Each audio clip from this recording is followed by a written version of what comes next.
And we're live. Thanks, guys. Thanks for your patience. Welcome, everyone, to the first ever Leonardo AI Ask Me Anything live stream. So, again, thanks for waiting. It's been, a little bit of technical difficulties getting started, but today we're very lucky to have our CEO and co-founders join us as we take a deep dive into the recently upgraded Canvas editor. Hey, JJ. Hey, Jakin. How you guys doing? How's your day been? Hey, Dave. Yeah, good, man. Super busy. Running around and then trying to get a few things ready for this live stream. So hence why we're a little bit late. Sorry, everyone. Clutched it there. Yeah, hey, everyone.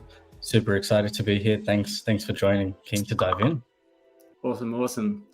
All right, so what's on the agenda today? We're going to look at new modes within Canvas, including text to image, image to image, and sketch to image.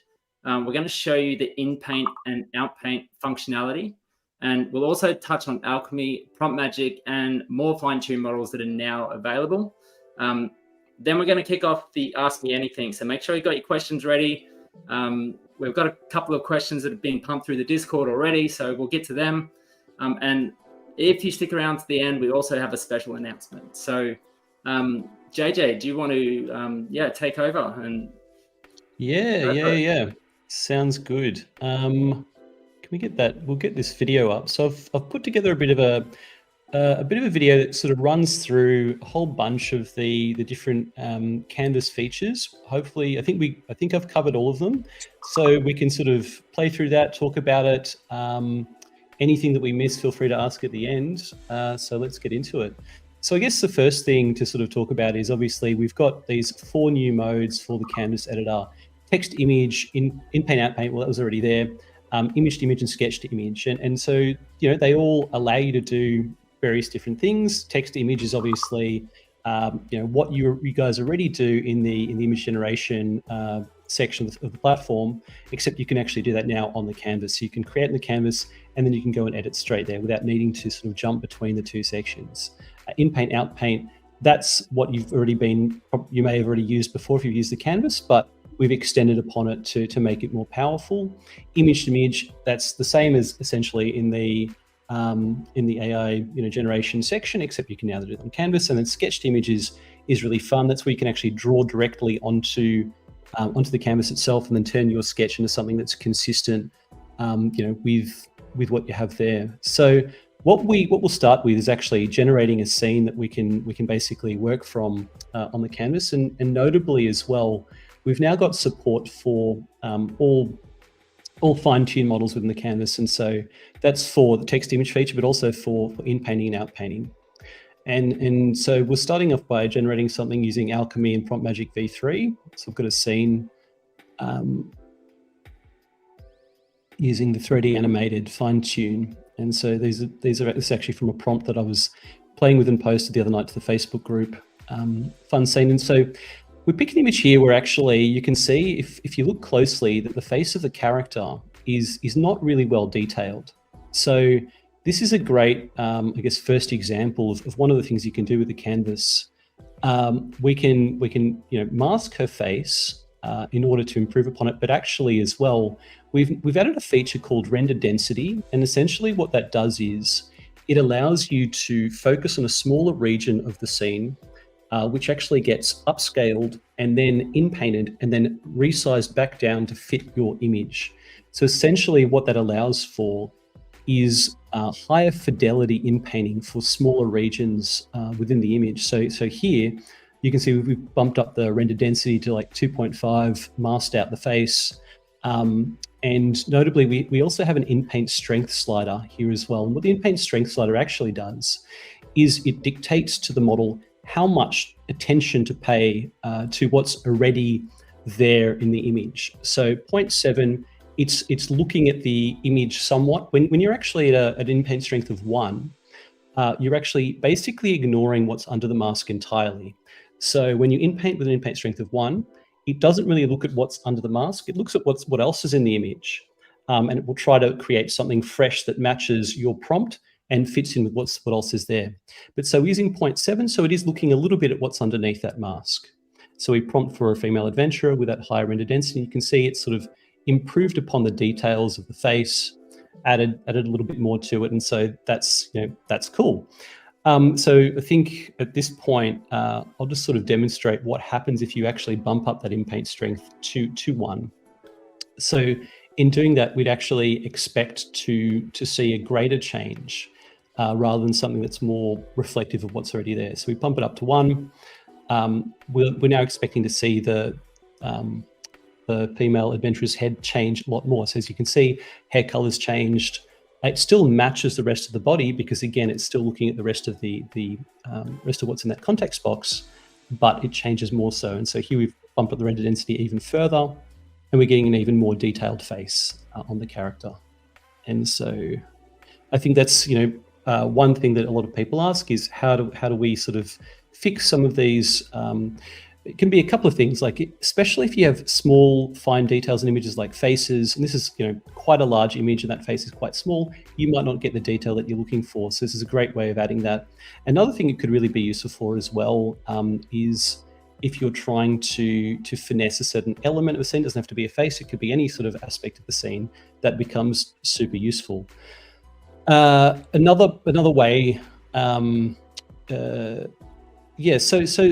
I guess from here, we're going to sort of explore, just for anyone who has never actually used the Inpainting Outpainting features before, essentially in the same sort of way, we can use that to remove elements or change or add elements to the scene. So here we're basically removing, there's like a floating jellyfish at the back, basically mask over it. I think we just prompted for a stunning image, which I often use as just like a default prompt.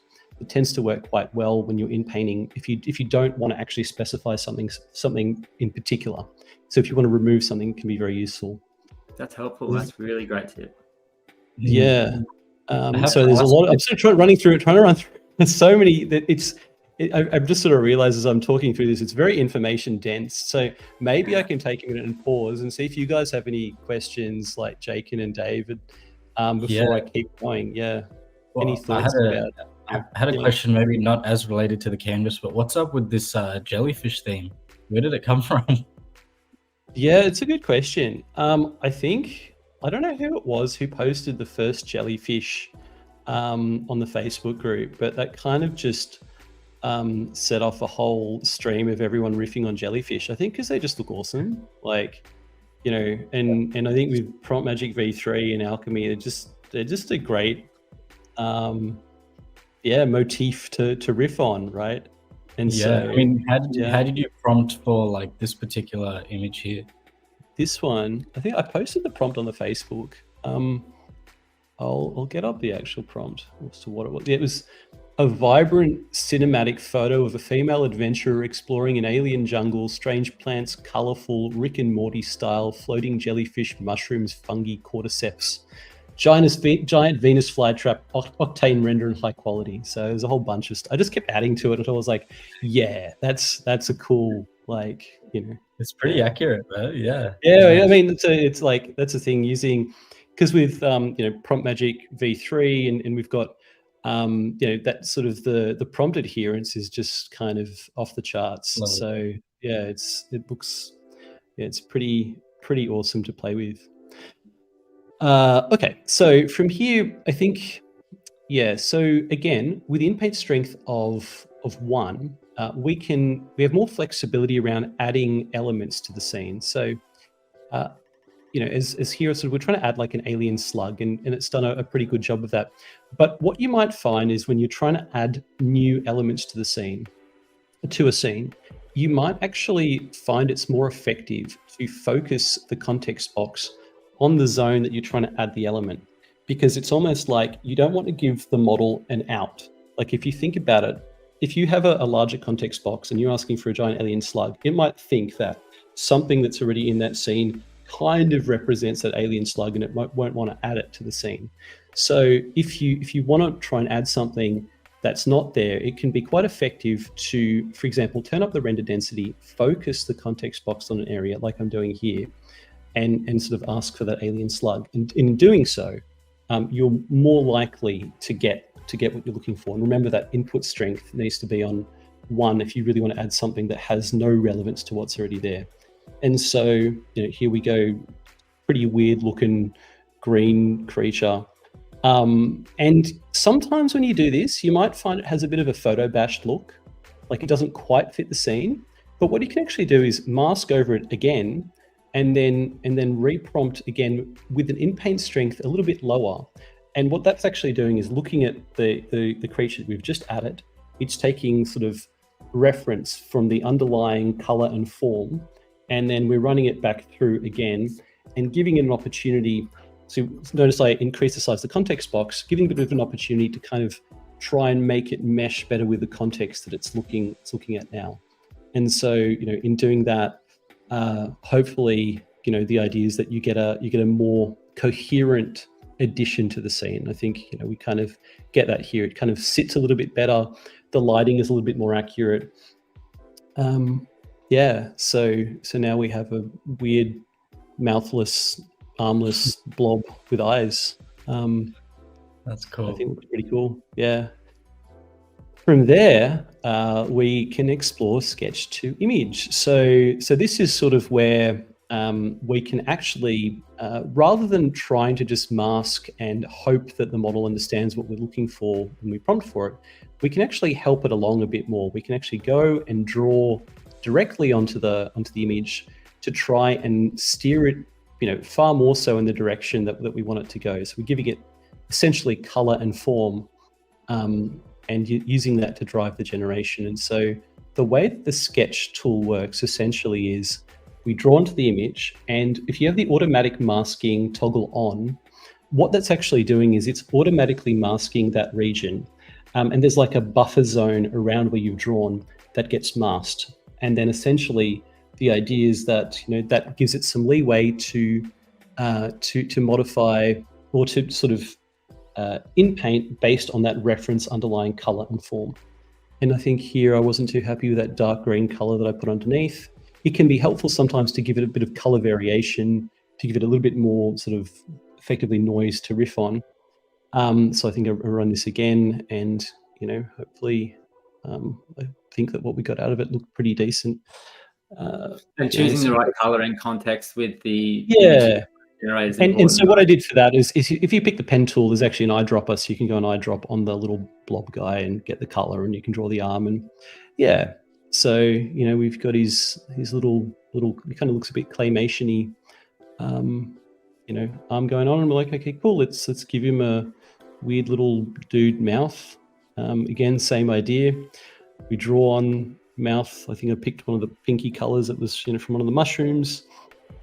And again, it's that, as I said, it's sort of automatically masking around what we've drawn, and we just prompt for what we want, and it's going to be focused on that region.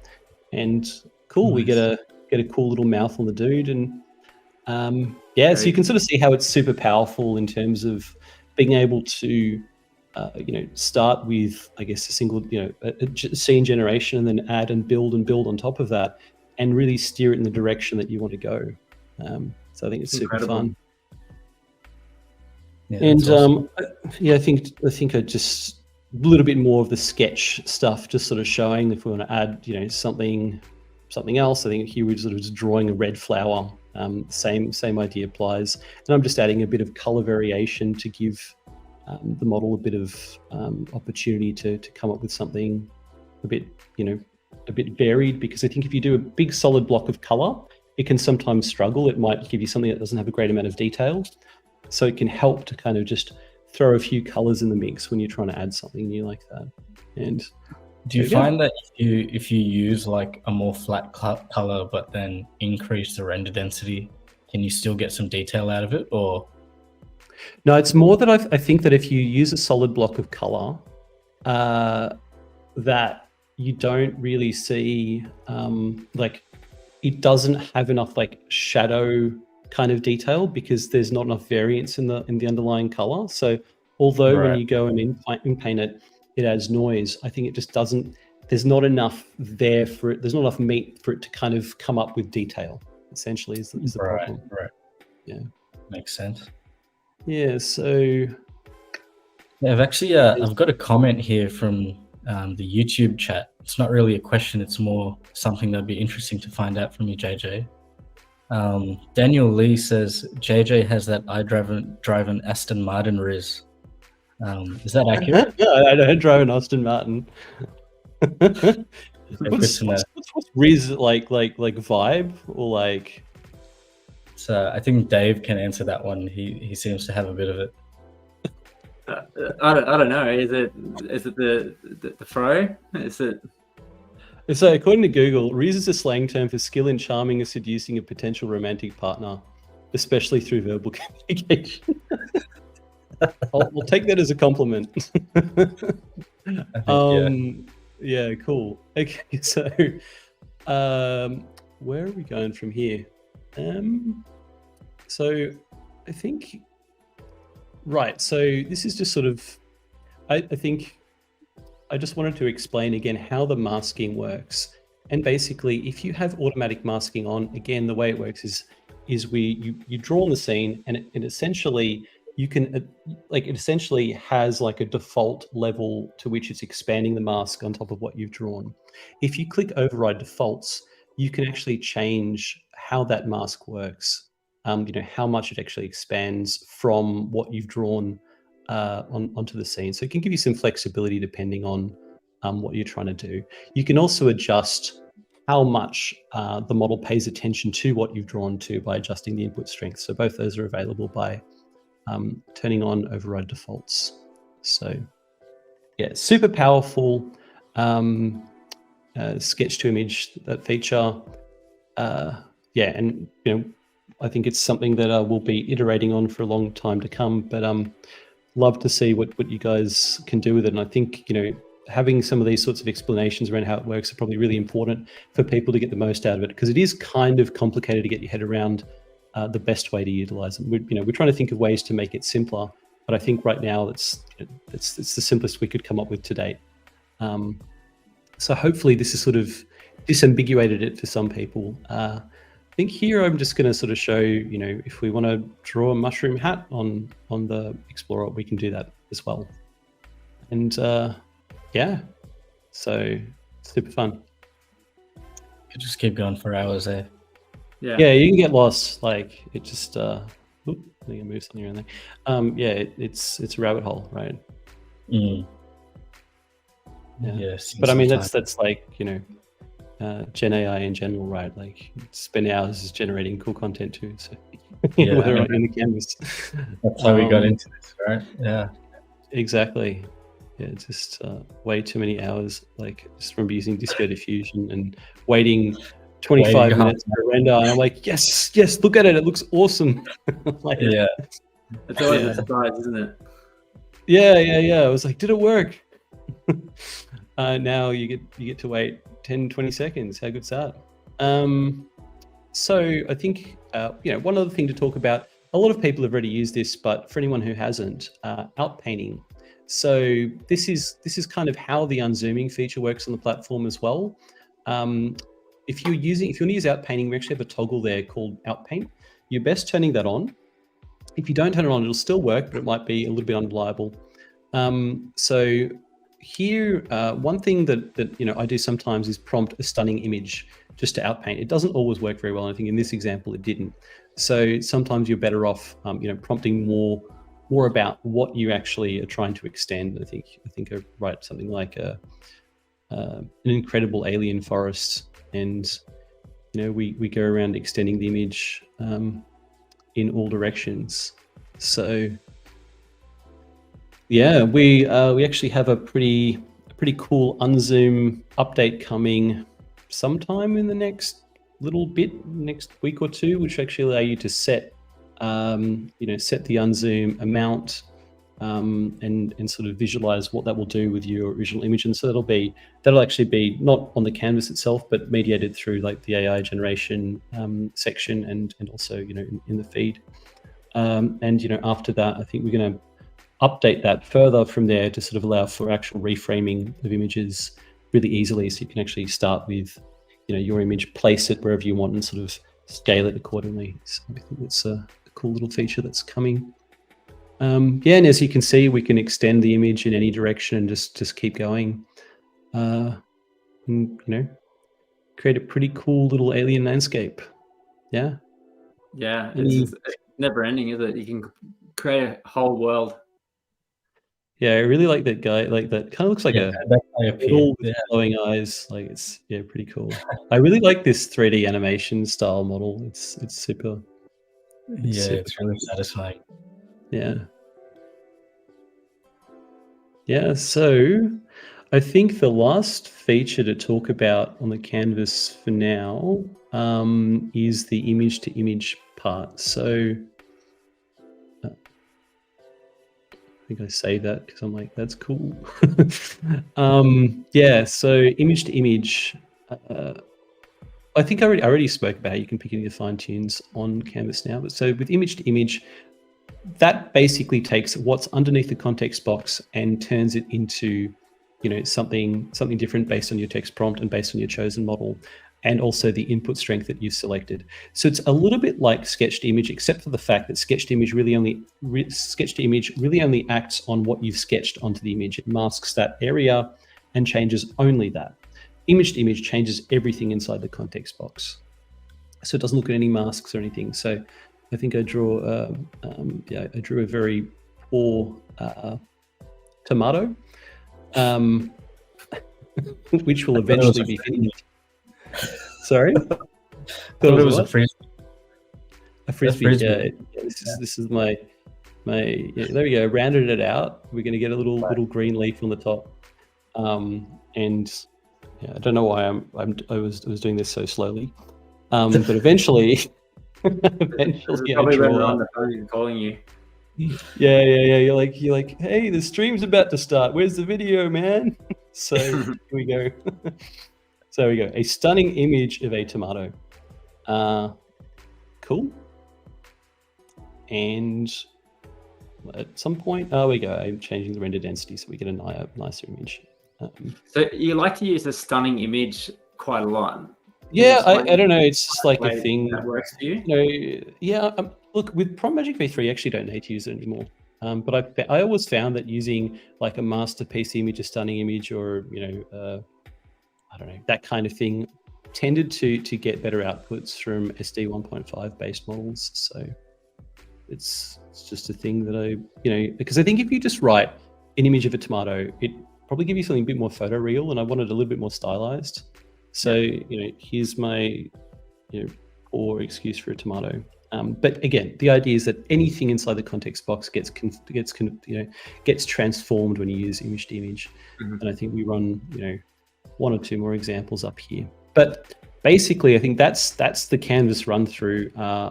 There are, there's obviously a lot of complexity to some of the features, a lot of depth to some of the features, and I think what we'll do is release more content covering them again in more detail, so people can get more insight into the different ways that they can be used. But hopefully this sort of run through has been helpful for everyone to understand some of the ways in which the new features can be helpful. Do you guys have any thoughts or questions around that? Or if not, we can go to I guess community questions. Yeah, no, that was super helpful, and just demonstrating all of that will certainly, there'll be a bunch of questions that come off the back of that, which will be great to generate more content around. So pretty happy with that. Jake, and I'm probably going to pass it over to you to touch on the Discord community. Give us an update on that, how that's been. Yeah. Discord community's on fire. It's really insane to see the growth that's happened over the last few months. We're at approaching 1.7 mil members now in the community, and we're the 4th largest server in the world, which is pretty surreal to be saying out loud. Yeah, never would have imagined that, but it's really awesome. And huge thanks to everyone who submitted questions through there. We've got a few that we've lined up here before we dive into the open AMA. So we'll start with this one here from Pyrography Pete for you, JJ. Are there plans to enable edits in Canvas to be saved so that they can be upscaled in Leo rather than saved onto the device? 100%, yes. Yeah, that's definitely on the way. Joel, who has been the custodian of the Canvas feature, has been hard at work on actually the saving part, and there's actually a lot more coming to the Canvas. we're building a lot of collaborative features into it to actually allow people to work together on the canvas as well. So that's pretty exciting, and we'll probably have more to say about that at a later point. But yeah, definitely saving of projects, and actually more than saving, it'll sort of be persistent. So your edits will be retained as you work on it. You can go away, come back, and you know, your projects will be there. So yeah. Yeah, awesome. It'll be great to refresh and not lose everything. Yeah. Keen for that one. Yeah. Next question here from, I'm not even going to try and pronounce that. Yeah, not bad, not bad. I would like to better understand how image to image works and what are the possible uses for it. So I can take this one. I think, I mean, you already covered it on the canvas a little bit, but I think it's good to sort of get a high level understanding of how the diffusion process works in general when you generate an image. So yeah, I mean, when you enter a prompt and hit generate, part of that process is starting from noise and then running through several number of denoising steps to try and get as close to the prompt as possible. And with image to image, it sort of works in the same way, except you upload an image and it gets used as an init, and you can adjust the strength there. So basically noise gets added to the init and then it runs through the denoising steps after that. And you can retain some of the detail in the initial image you uploaded. So when we look at the init strength slider, you know, the higher it is, the more of the original image that you retain in the final, and then, you know, the lower it is, the less. What's basically happening under the hood is the higher the strength is, the less noise is getting added to your image. So there's less that the diffusion process can do. So you actually keep a lot of that detail. But if you want Leo to be more creative with your outputs, when you lower that strength, there's a lot more noise that gets added, and that's how you can get a lot of variation out of it. In terms of possible uses, I mean, really the possibilities are endless with this one. I know me personally, if I create an image or find an image that I really like and I want to create, you know, slight variations, I'll upload it as an init with a high strength just to tweak a few things. I think the canvas is better for that now, but if you want significant change, you know, you lower the strength. I know my wife has done some sketches and then uploaded that as an init, and then it just you run it through at a lower strength and it can create like a fully finished piece for you. Saves a lot of time. But yeah, a lot of possibilities there. I don't know, JJ. And then you combine that with control nets and even multi-control nets, and the possibilities are pretty awesome. Yeah, sure. Yeah. Keeping poses or retaining edges, super useful for like interior design or architecture if you really want to keep, you know, a composition that you like. So yeah, super versatile, up to your imagination. Feel free to experiment. Yeah. And then the last question here that we collected from Discord is there a way to change the face of a character while keeping their features? Using Canvas, obviously 100%. This person, Empress Sweet Tulips, actually gave us an image to try doing this with. So we might give it a shot doing it live and see how we go. That's so great. Oh, yeah. We'll see how we go. Okay, so what was that, sorry? Hope the techno demons don't get us. Yeah, we'll see how we go. We'll see. Praying right now. So this is the image we got. Yeah, you can sort of tell that the face here is a bit dull compared to the rest of the image. So let's try and fix that. Ideally, it would have been good to have, you know, the original model that was used to generate this as well as the original prompt, and you can sort of tweak it, but we'll work with what we've got. So I'm going to change the fine-tuned model here to Dream Shaper V7. Since the face is a bit smaller in this image and I want more detail, I'm going to up the resolution, but at the same time increase the render density, and just drag this over here. And I want to mask out the face. So let's just do that. Ooh. In terms of the prompt, I mean, go with an illustration of a woman with a serious. Let's give this a shot. Oh, and I'll switch it from outpainting to inpainting. Let's see how we go.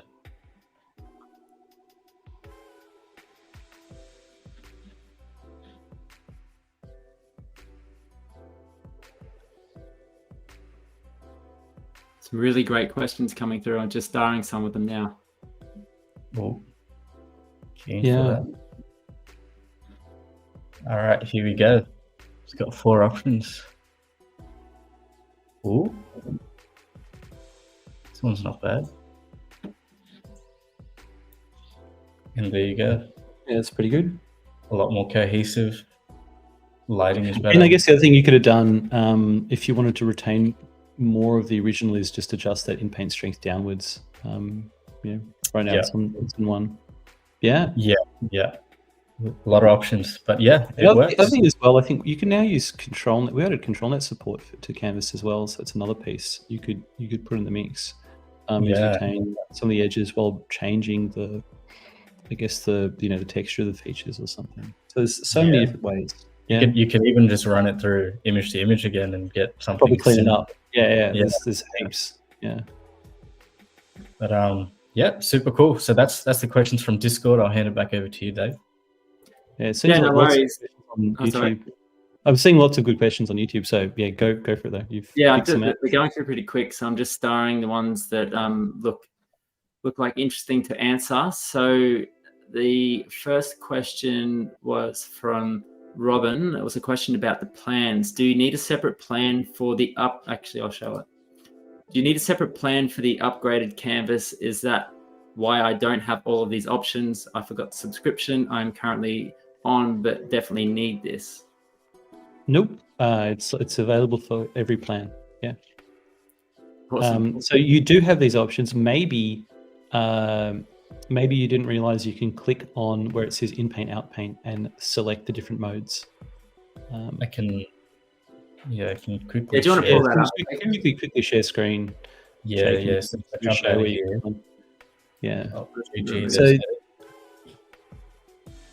So over here on the left, you've got AI Canvas. You can jump in directly there.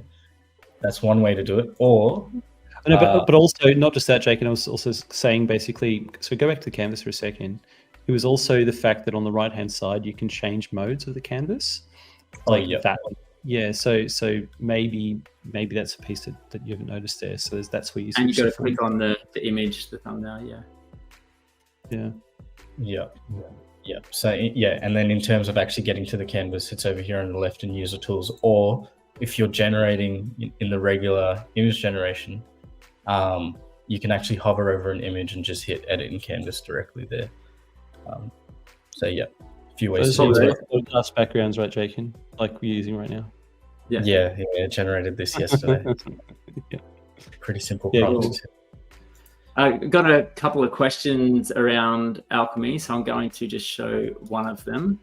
That is from Shelby Soares. Will ControlNet be able to work with Alchemy PM in the future? Prompt Magic. I know it's an SD limitation, probably. Yep, definitely.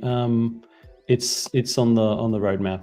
I don't want to put a timeline on it, but yeah, definitely. We definitely want to get as much ControlNet support in as possible soon. Yeah. Awesome.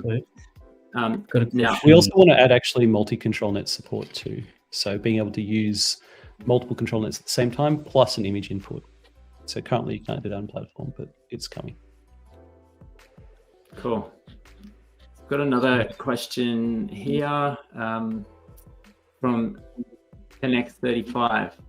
I think it's directed at the Leonardo AI community channel. Like the prompts, I use GPT to make prompts, but I can write Leonardo understand normal. Is it a program? It should have commands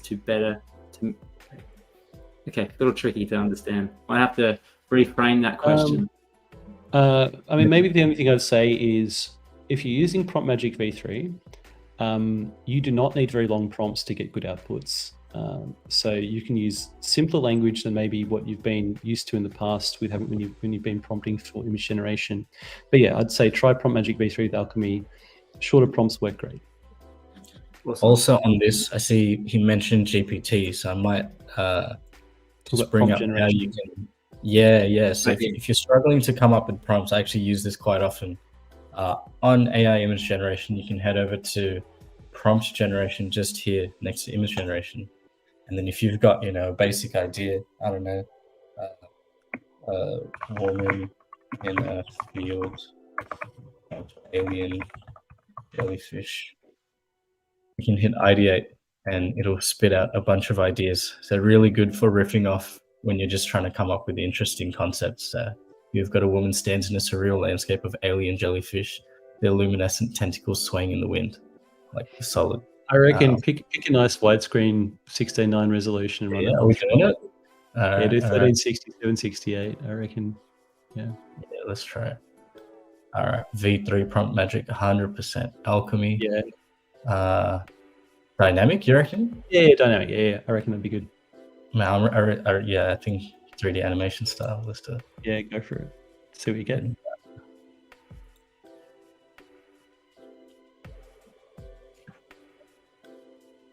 Cool. Well, while we're waiting for that, what's up next, question-wise? Yeah, this is a really good one, actually. So from Techno AI, you guys really awesome. You guys brought a lot of variations just to image generations, which sets you apart from the rest. Thanks. How do you see you guys, or where do you see you guys go from here? What's Leo's ultimate aim? Yeah, it's a good question. So we've got a lot of stuff in the works. We've been actually quite rapidly scaling our team, including our backend ML team. We've got a lot of pieces, I guess, on the sort of R&D and innovation front that we're working on. There's probably some stuff I don't really want to talk about just yet, but I guess just suffice to say that this is probably the most exciting space that I think pretty much everyone in the company has worked in, and we're just really excited to be part of pushing the boundaries of what's possible for creative, for people's creative potential, and sort of democratizing access to that, I think is just really exciting. So there's a lot more that can be done about with image generation itself, and also not just image generation as well. So we're really excited about all those pieces. Yeah. Cool. Well said. These images are looking solid. Very cool. Yeah, it's awesome. Oh, fix that in the canvas. Yeah, okay, awesome. So super easy. I see one there, if I can just jump in with one of the questions. JJ and team, how did you come about founding Leonardo from Ben? Yeah, I think it's a good question. So I personally I co-founded a game studio, and we were working actually on a trading card game, and the studio still exists. Actually, it's just launched a title on Monday on the Epic Game Store. It's called Rainy: The Lords of Light, and essentially I was running production there as part of that content production, and really started to think about the potential application of generative AI within the content creation process. I've long been super excited by generative AI ever since I played with Google Deep Dream. I love the act of creating, but I'm not technically a very good artist myself. So anything that's able to augment my limited artistic technical skill, has always been super exciting to me. The idea that you can reduce the friction between ideation and creation, I think, is super powerful. And so when I saw the opportunity to explore generative AI within a professional context, that was just super awesome. I just went down the rabbit hole, started playing with Disco Diffusion. There I met Ethan and Sammy, who are two very passionate ML engineers. Ethan had written a guide called A Traveler's Guide to Latent Space, which was an awesome sort of how to use Disco Diffusion. Disco Diffusion is super complicated. It took, like, as I was saying earlier in the stream, like 25 minutes to generate an image, that sort of thing. but yeah, it was sort of from there I met those guys, and then realized we had the potential to create a platform. And so the studio co-founder, Chris, he was sort of very supportive of the idea of me kind of stepping back from the studio and sort of chasing the Leonardo dream. And yeah, that was in September of last year. And then Jake, and I'd actually worked with him before on a fintech that I co-founded with Chris in the past, and Jake independently really got into the generative AI space, and so I got to chatting with him, and he was super excited to come along for the ride. And Peter, who's our CTO, had actually done some infrastructure work for the studio and independently had been working on his own Gen AI platform just randomly. And so it just sort of kind of, we all were like, oh, cool, we're all super interested in the same thing. So that became kind of the 5 co-founders of the company in just October of last year. So that's sort of how we got started. Yeah. And we should also mention that in the Discord at the moment, we do have a Reigning Lords of Light competition, collaborating with Leonardo, both communities together to create the card backs, or to create community guys can jump in here. So the competition is to get creative, use your generations to create card backs for the Reigning Lords of Light game, and the winners could be featured in the game itself. So make sure you jump into the Discord and check out the competition there. Awesome. Any other questions? Or it's up to you. There's a couple more in there. We're coming close to. I know we started a little bit late. If there's a couple, we'll just run through the couple more, and we can call it if that works. Sure. Yeah. So there's one. You got one, Jake, in there? I mean, yeah. I think it'll be a quick one, but mainly for you, JJ, about using crowd computing potentially. Would it help decrease GPU time? We need very reliable GPUs. I think that people don't like failed generations. They don't like slow generations. So yeah, crowd computing GPU clusters doesn't really work for our use case. Yeah, unfortunately, like we've looked into a lot of options, but at the end of the day, we want fast generations and consistent ones. So yeah, unfortunately, it doesn't work. Makes sense. Awesome. Yeah, well, look, we're just hit on 10 o'clock PM here in Australia. It's on the hour, so we will wrap that up. Really, really appreciate that everyone has stuck around, asked the questions.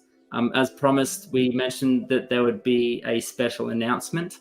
What we're doing, again, within the Discord community, and this extends to all of the social media communities within the Leonardo ecosystem, is we're launching a Canvas competition coming in August with a total prize pool of 50,000 tokens.